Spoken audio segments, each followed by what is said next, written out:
That brings us to Southern University head coach Stump Mitchell. Is Coach Mitchell on the call? Yes, I am. Good morning, Coach. Good morning. Talk a little bit about Saturday, a tough loss to Jackson State, but an atmosphere obviously that was pretty good for college football, but a tough loss for your Jaguars. And then talk a little bit about heading over to the Atlanta Football Classic to play FAMU this weekend, and then we'll open it up for questions. It was a great atmosphere. I think that's what college football should be like. It should be like.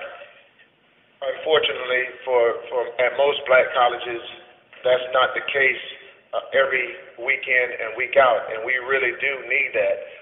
Every university needs to get behind their team, whether they're winning or losing, because when those guys are able to see that type of atmosphere, it gives them and their parents and family more opportunity to want to give HBCUs an opportunity to go there.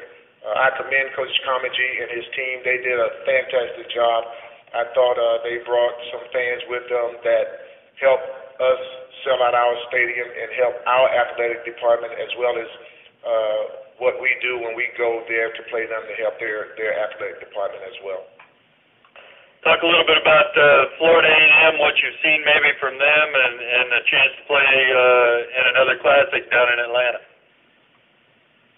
Florida A&M, no question about it. They're going to take their fans, hopefully our fans that are from that region and fans from this area as well will travel to make that a fantastic classic. And I think it will. It'll be a tough game, no question about that. They're coming off a tough loss, but they played a Division I school. So they will be ready and amped for the football game, and hopefully we will as well. We'll open it up for questions for head coach Stump Mitchell from Southern University. Coach Mitchell, Charles Eppin from WPRL. How you doing? I'm great, Charles. Yourself? Doing pretty good. Well, obviously, you had a chance to taste victory against Alabama A&M, and you had a lead in the fourth quarter against Jackson State. Let's talk about how close your team is to maybe getting over the hump. Well, I think we're close.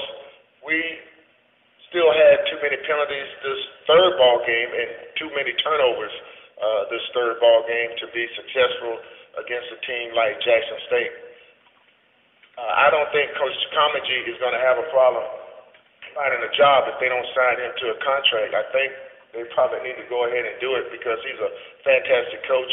He's been successful every place that he's been, and there's great leadership that he provides for those young men, and that's one thing that's hard to come by sometimes in the coaching profession. But I think our guys will they'll bounce back from this loss. It wasn't like we didn't play a team that's very capable. Those guys were picked to win their side and perhaps even win the SWAC. So it was competitive. That's not what you shoot for. You always want to be competitive, but the final result is that you want to win the football games. Unfortunately, we came up on the short end of the win-loss in the win-loss column, but the guys will come back out on Tuesday, practice extremely hard, and be excited about going to Atlanta. Hey, Coach, how are you doing? It's Ty Miller from Sheridan Broadcasting. I'm good, Ty. Coach, the fact that Florida A&M has struggled in all three of their games, they came back late to beat Fort Valley State, and they fell to Hampton, and they took on Division I school this past weekend. Does it give you more reason for concern this weekend?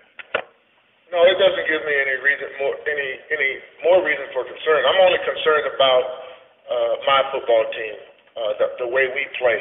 I know one thing. FAMU has an outstanding coach in Coach Taylor.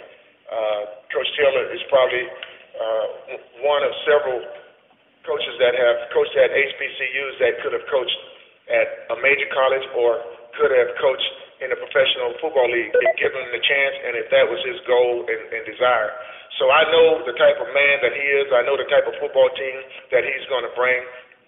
And for whatever the reasons they're struggling right now, it's not something that he don't think can be fixed. And I just hope we can control the things that we can control, and I won't have to worry about them, and that's penalties and turnovers. Coach, they say a team grows more than any other time during the first couple of weeks of the season. How much has Southern grown since their opening season loss? Well, I think we've grown since quite a bit since then.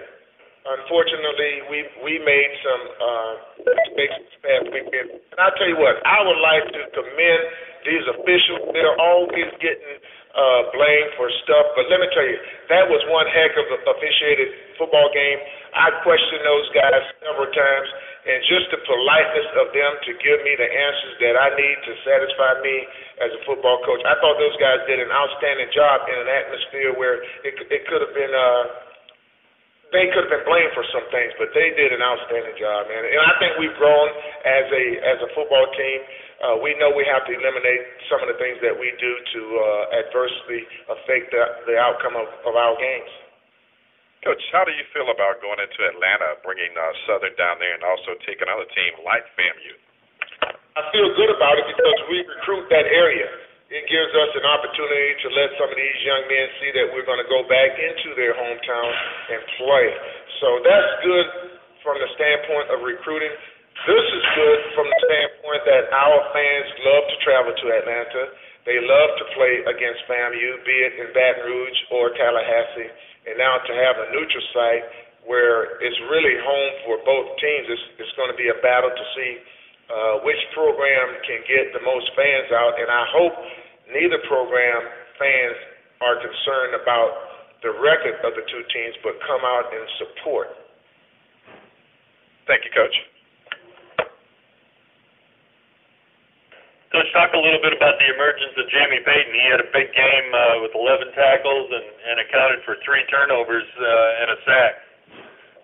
Well, I've spoken all summer long about Jamie Payton. Once I saw video from him at Lambert, it's no question he has a passion for the game. We were blessed to be able to get Jamie, being from Dutchtown in Louisiana. We haven't really hit the mark in terms of recruiting. We're trying to sell Southern to be the type of school from an athletic standpoint that it was in the past, and academically it's never suffered from that standpoint in terms of the type of people that we put out into the community. So Jamie is fantastic for us. He plays the game. He's a coach player. He gets guys to do things that they wouldn't necessarily want to do because we're asking them as coaches, but things that they should be doing. And that's the type of team you got to have. As coaches, we coach this team, but really the team belongs to the players. But they have to buy in and do the right thing, and it's a pleasure to have Jamie Payton on our team. Any final questions for head coach Stump Mitchell from Southern University? Coach Perrin Keys, how you doing? I'm great, Perrin. Yourself? I'm okay. Look, at the risk of beating a dead horse, is there anything that you guys might could try to look at doing as far as energizing the running game, be it a little change in detail of scheme or misdirection or whatever it is that you guys might be able to do to get it going a little bit? Well, everything revolves around the offensive lineman, and we try to use the skills that those guys have in order to get something going. We're trying to put our best in our blockers at the point of attack. We're trying to get some stuff going, but some of these guys are young, and the thing that we have to do, regardless of what you're doing, you have to step right. You have to do the right things, and as a result, it appears as if it's easier for those guys to pass block than it is to run block. The 2nd-and-1 situation, Perrin, as you well know, that's usually a situation where coaches say, this is the time we can go for it. Well, on 2nd-and-1, I simply tried to pick up the first down so I wouldn't get a 3rd down in one situation. And we weren't able to get it at that particular point in time either. So we just got to continue to work on it. We just got to continue to work on it, and hopefully this game will be much better than we've been the first 3 games.